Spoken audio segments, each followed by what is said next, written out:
UP नगर निकाय चुनाव के दूसरे चरण में चुनाव प्रचार के लिए सीएम योगी आदित्यनाथ ने सोमवार को बाराबंकी में जनसभा को संबोधित किया। सीएम योगी ने विपक्षी दलों पर जमकर हमला बोला तो वहीं माफियाओं पर हो रही सख्त कार्रवाई का भी जिक्र किया। सीएम योगी ने सोमवार को बाराबंकी में भाजपा के समस्त प्रत्याशियों को जुटाकर तीसरा इंजन जोड़ने की अपील की। सीएम ने कहा कि निकाय चुनाव प्रदेश के 25 करोड़ लोगों के जीवन जीने का जरिया है। अगर इस जरिए को सही से लागू करना चाहते हैं तो निकाय चुनाव के इस इंजन को भी तीसरे इंजन के रूप में जोड़ना होगा। सीएम योगी ने कोरोना काल मुफ्त राशन वैक्सीन का भी जिक्र किया। उन्होंने कहा, अब रंगदारी नहीं मांगी जाती, व्यापारी शान के साथ कार्यकर्ता। हमने पटरी व्यापारी के लिए पीएम स्वनिधि के तहत लाभ दिया, उनका कार्य शुरू हो चुका। गरीबों को पीएम आवास के तहत घर दिए, हर घर जल योजना के तहत हर घर में जल पहुंचाया। कल सायंकाल प्रचार बंद हो जाएगा। भाइयों बहनों, देश के सबसे अधिक नगर निकाय 762 नगर निकायों के लिए,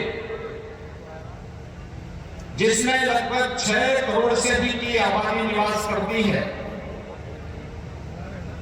इस समय चुनाव की प्रक्रिया चल रही है।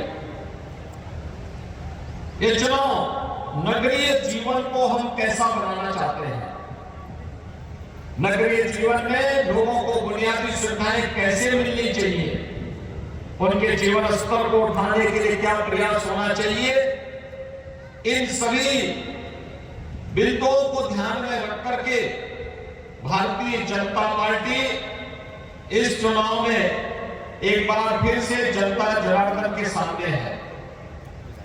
आपने पिछले 9 वर्ष के अंदर प्रधानमंत्री मोदी जी के नेतृत्व में वैश्विक मंच पर बढ़ती हुई भारत की प्रतिष्ठा को देखा है। भाइयों बहनों, आज दुनिया में भारत के बारे में धारणा बदली है।